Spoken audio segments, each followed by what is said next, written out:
Something is happening right now, quietly beneath the surface of everything you're being told. And if you own gold or silver, or if you've been thinking about owning it, what I'm about to share with you in the next few minutes could be the most important financial conversation you have this week. Not because I want to frighten you, but because the people who understood moments like this one, who saw the signals, clearly while others were distracted, those are the people who came out of historic financial shifts, not broken, but transformed. So take a breath. Stay with me, because what's coming is not the end of anything. For the prepared mind, it is a beginning. Let me take you back to a specific morning. September 15th, 2008, a Monday. Most Americans woke up that day the same way they woke up every Monday. Alarm, coffee, the half-awake scroll through whatever news existed before smartphones made that scroll infinite. And the news that morning was not background noise. Lehman Brothers, one of the oldest and most powerful investment banks in the world, had filed for bankruptcy overnight, the largest bankruptcy filing in American history. And the financial world, the one that had been reassuring everyone for months that everything was contained, everything was fine, don't worry, the fundamentals are strong. That world cracked open like dry earth in a drought. In the weeks that followed, stock markets around the world collapsed. Retirement accounts lost trillions. People who had done everything right, saved diligently, invested in their 401k, trusted the system, watched decades of work evaporate in real time. And in the middle of all of that chaos, a quiet thing happened. Gold, which had been trading at around $800 an ounce before the crisis, began to climb, slowly at first. Then with gathering momentum, by 2011, it had reached over $1,800 an ounce, more than doubled. While everything else was burning, the people who held gold, the people who had been called paranoid, old-fashioned, out of touch with the modern financial world, those people were protected.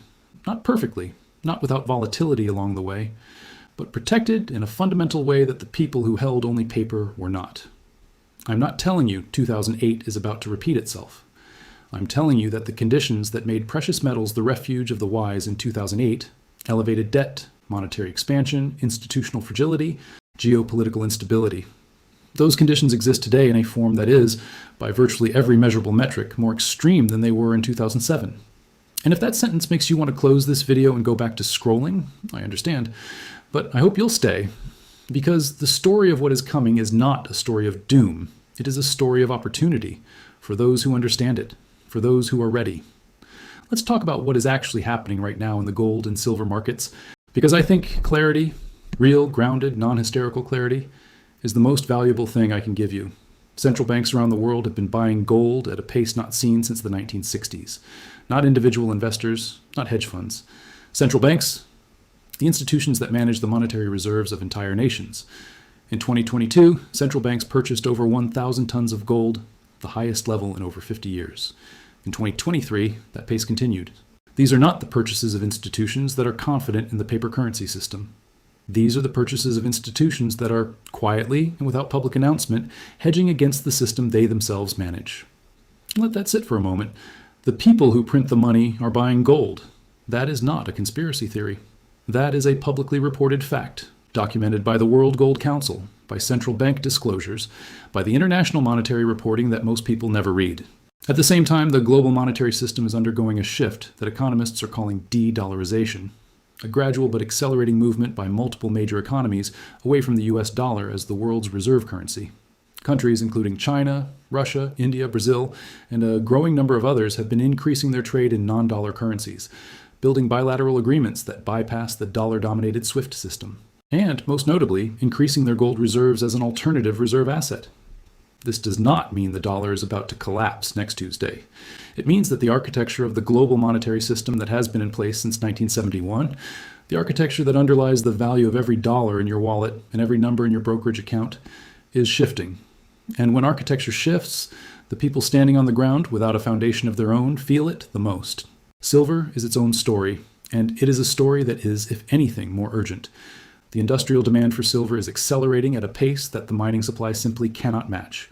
The Silver Institute's most recent data shows that the silver market has been in a structural deficit, meaning demand exceeds supply for multiple consecutive years.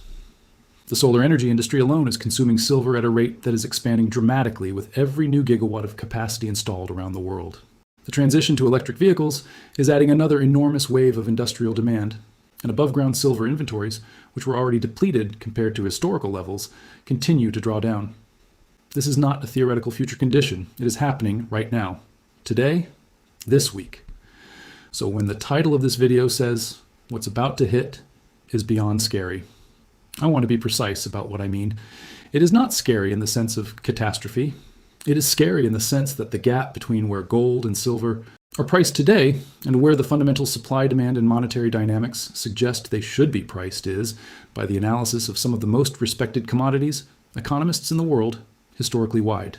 Which means that when, not if, but when that gap closes, the movement in precious metals prices could be significant. And the people who are positioned before that movement happens will experience something very different from the people who are trying to buy into a market that has already moved. The window of opportunity is not infinite. That is what is urgent. Not panic, urgency. There's a difference. Panic is emotional and destructive. Urgency is clarity about time combined with the discipline to act. This moment calls for urgency.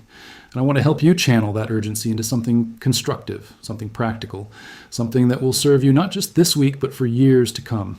I want to tell you about a man named Rick Rule. If you don't know that name, you should.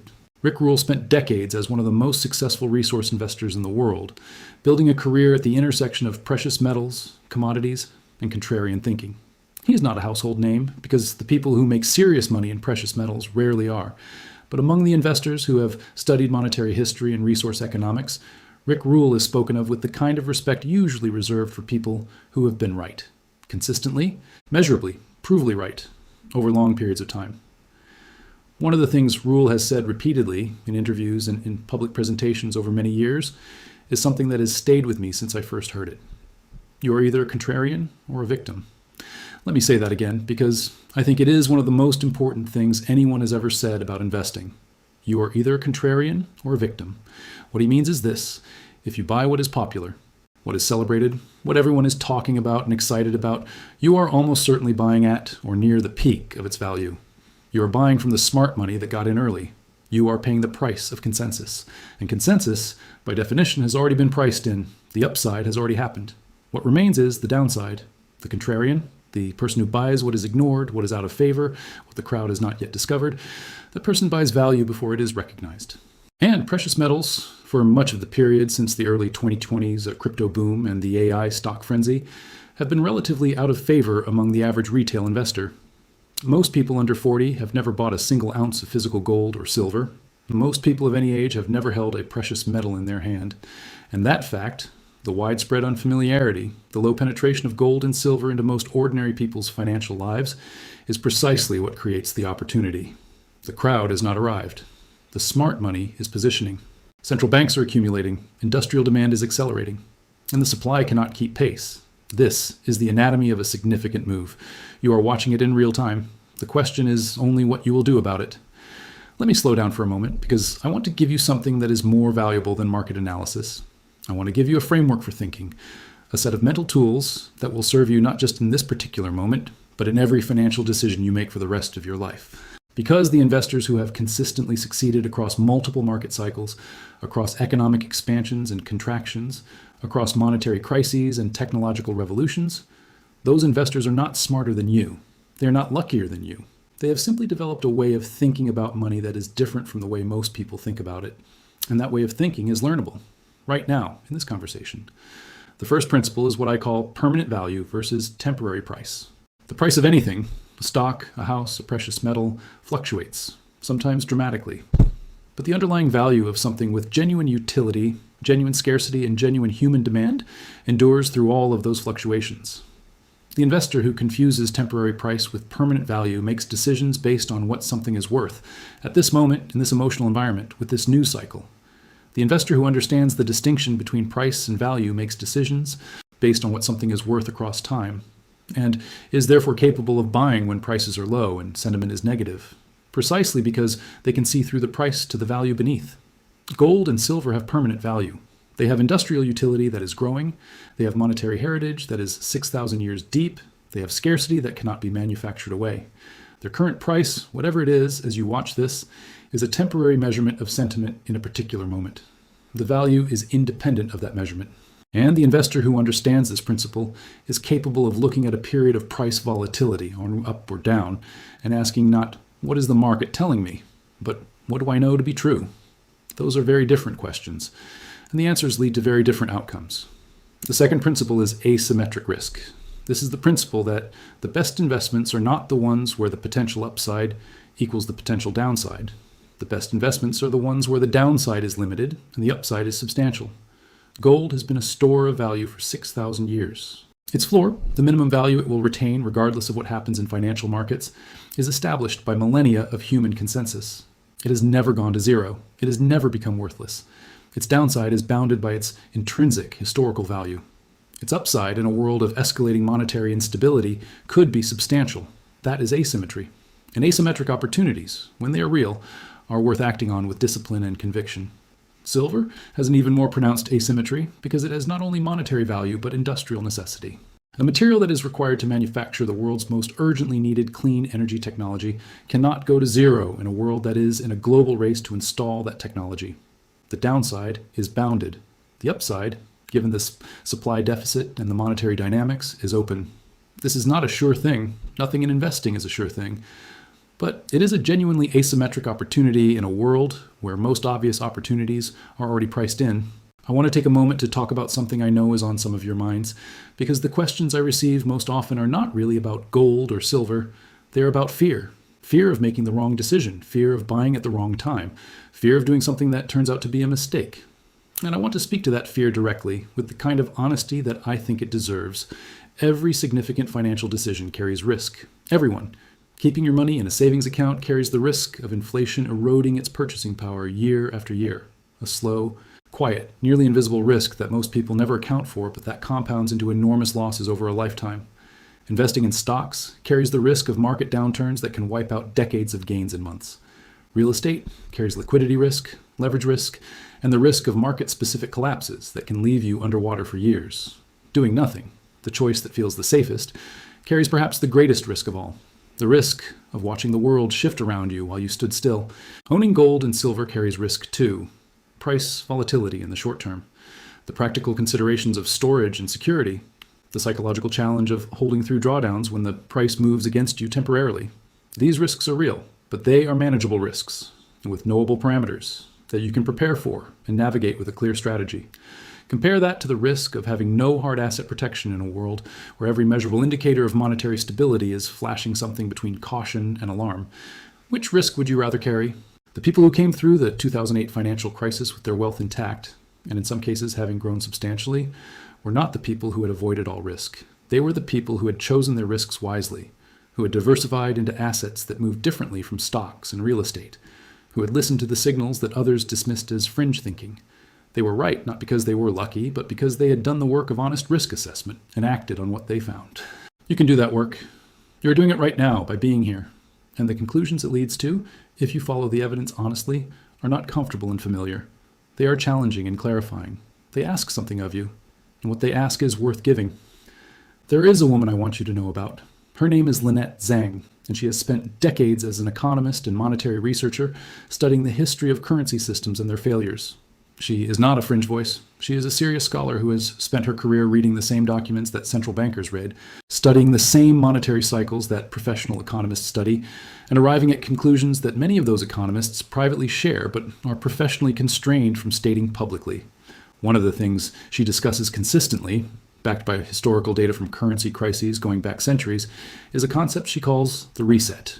The idea that monetary systems, like all complex systems, have cycles. They build, they expand, they overextend, and then they reset, not always catastrophically, not always in ways that are obvious until after the fact, but always, eventually, in ways that transfer wealth from those who hold the weakest form of the failing system to those who hold something real, something tangible, something outside the system itself.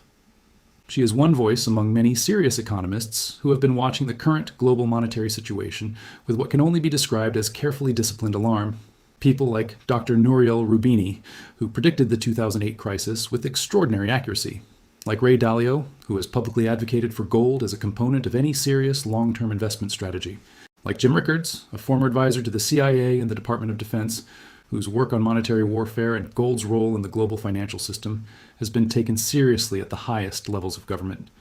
These are not fringe voices. These are serious, credentialed, deeply experienced thinkers who have looked at the same monetary data you can look at: the debt levels, the money supply expansion, the central bank gold buying, the de-dollarization trends. and who have reached similar conclusions, that the period we are living through is one of genuine historical monetary transition, and that the wise response to such a transition is to own something real. You do not have to agree with every detail of their analysis to take the fundamental lesson seriously. You do not have to believe the dollar is about to collapse or that civilization is about to end. You only have to be honest about the fact that the monetary system we live within has never, in the entirety of human history, been stress tested at its current levels, and that honest people, doing honest work, looking at honest data, are expressing genuine concern. That concern deserves your attention, not your panic, your attention, and then your action. Let me tell you what action looks like this week, not in the abstract, specifically. Because one of the most important psychological principles in investing is that clarity about the next step removes the paralysis of overwhelm. You don't need a 10-year plan to begin, you need a next step. And here is your next step, broken into the simplest possible sequence. Today, not tomorrow, not after you've done 2 more months of research. Today, research 3 reputable precious metals dealers. You are looking for dealers who have been in business for at least a decade, who have clear published pricing with transparent premiums over spot price, who have verifiable customer reviews, and who have a clear buyback policy so you know how you would sell your silver or gold when the time comes. 3 names that consistently appear on reputable lists are APMEX, JM Bullion, and SD Bullion. But do your own diligence, because the best dealer for you depends on your location, your purchase size, and your storage preferences. The point is, today, you do the research, you get familiar with the landscape. You stop treating this as something you will eventually get around to and start treating it as something you are actively doing. This week, before the week is over, make your first purchase. Or if you already hold some gold or silver, assess your current position honestly and decide whether it is proportional to the risks you are carrying. A common benchmark discussed among experienced investors is that somewhere between 5 and 15% of a well-diversified portfolio in precious metals is a meaningful protective position. If your current allocation is significantly below that, this week is the week to begin closing that gap. Not all at once. Patiently, deliberately, with a plan. But this week, you begin. This month, build the habit. Set up a recurring purchase, even if it is small. $25, $50, $100. Whatever is genuinely affordable without creating financial stress. The amount matters less than the consistency, because consistent, monthly purchasing of physical silver or gold, regardless of what the price is doing in any given month, is a strategy called dollar cost averaging. And dollar cost averaging, applied to an asset with genuine long-term value, is one of the most consistently effective wealth-building strategies ever documented. You buy more ounces when prices are low, you buy fewer when prices are high. Over time, your average cost is lower than the average price, and over time, your position grows. Not in a way that requires you to time the market, not in a way that requires you to be right about any particular week or month, but in a way that simply requires you to be consistent. Consistency is a superpower that is available to everyone, regardless of income, regardless of financial sophistication, regardless of where you're starting. The only requirement is the decision to begin and the discipline to continue. And both of those things are entirely within your control. Now I want to talk about what I call the other side of this moment, because this video began with urgency, and I want it to end with something deeper, with the long view, the wide frame, the perspective that separates the investors who build lasting wealth from those who simply react to cycles. Because the truth is, what is happening in gold and silver markets right now is not just a trading opportunity, it is a mirror held up to the question of what kind of financial life you are building. And the image in that mirror is either one of preparation or one of exposure, of foundation or of fragility, of conscious choice or of default. The people who came through every major financial disruption in modern history, 1929, 1971, 87, 2000, 2008, with their wealth not just intact, but genuinely grown, shared certain characteristics. They thought in decades, not quarters. They held assets that retained value across multiple economic environments. They diversified genuinely, not just across different kinds of paper, but across different kinds of value itself. They were patient when others were panicking, and they were calm when others were euphoric. And crucially, they had acted before the crisis made the wisdom of their choices obvious. They had planted the tree before the storm. They had built the shelter before the rain. That is what this week represents for you, not the storm. The moment before the storm when the sky is still clear enough to see clearly, when the ground is still firm enough to build on, when the window of preparation is still open. That window does not stay open indefinitely. The monetary signals that serious analysts are reading right now have historically preceded significant movements in precious metals prices. The central bank buying that is happening right now is not happening because central banks are foolish. The industrial demand that is structurally overwhelming silver supply is not happening because the data is wrong. The de-dollarization that is reshaping global trade is not happening because it is temporary. The convergence of these forces is real. The urgency is real. And the opportunity, the chance to be among the people who acted before rather than after, is available to you right now, in this week, in this moment that you will either look back on with satisfaction or with the peculiar regret of having seen clearly and choosing not to act. I want to close with an image, not a chart, not a price projection, an image that I hope will stay with you. Imagine two people standing at the same place at the same time with roughly the same resources, looking at the same landscape. One of them sees what is in front of them and accepts it as permanent. The sky is calm, they say. The ground is solid, nothing needs to change. And they do nothing. They go home, they go back to the routine. They trust that tomorrow will look like today. The other person looks at the same landscape and notices something the first person missed. A change in the air pressure, a shift in the light at the horizon, nothing that would alarm a casual observer, but enough to someone who has been paying attention and learning and studying the patterns, enough to make them act. They go home too. But before they sleep, they plant something. They secure something. They build something small but real, something that will compound quietly over time into something that matters. They do not know the exact hour of what's coming, but they know that preparation is always, without exception, better than reaction. Precious metals in a moment like this one are not just an investment. They are a statement about who you are as a financial steward, a declaration that you are paying attention, that you see the signals, that you are choosing preparation over comfort, that you understand, not emotionally, not hysterically, but with calm and clear eyes, that the world is in a period of genuine monetary transition, and that the right response to that transition is not fear, not paralysis, but deliberate, grounded, patient action. That is who you are. That is why you're here. And everything I have said today is simply an invitation to let your actions reflect what you already, in the quiet part of yourself, already know. Before you leave this video, I want to ask you for 3 things, and I want to explain why each one matters. The first is a like, not because I am collecting metrics, but because this kind of honest, grounded financial conversation is genuinely rare in a world of hype and sensationalism. When you like this video, you're telling the platform that people want to be spoken to with respect and clarity. And that signal helps other people who are quietly looking for exactly what you just found here discover it. One tap. Real impact. The second is a subscription, because this week is not the whole story. The story of what is unfolding in global monetary systems is long and complex and evolving, and I am going to keep reporting on it, keep providing the analysis and the grounding and the practical guidance that helps you navigate it with confidence. If this video gave you something valuable, there's more where this came from. And the subscribe button ensures you don't miss it when it matters most. And the third is a share. Find one person, just one, who owns gold or silver and doesn't know what is happening right now. Or one person who has been thinking about starting and hasn't yet. Or one person in your life whose financial security matters to you. Send them this video. Tell them you found something worth watching. That single act might genuinely change the trajectory of someone's financial life. And there are few things more powerful than that. You came here today because something in you is paying attention. Honor that, act on it, and know that the decision you make this week, to begin, to add to your position, to take the signal seriously and respond with calm, deliberate action, that decision will matter. Not just this week, for years. For the version of you standing in a much more settled future, looking back at this moment, grateful beyond words that you chose to pay attention and act. The window is open, walk through it.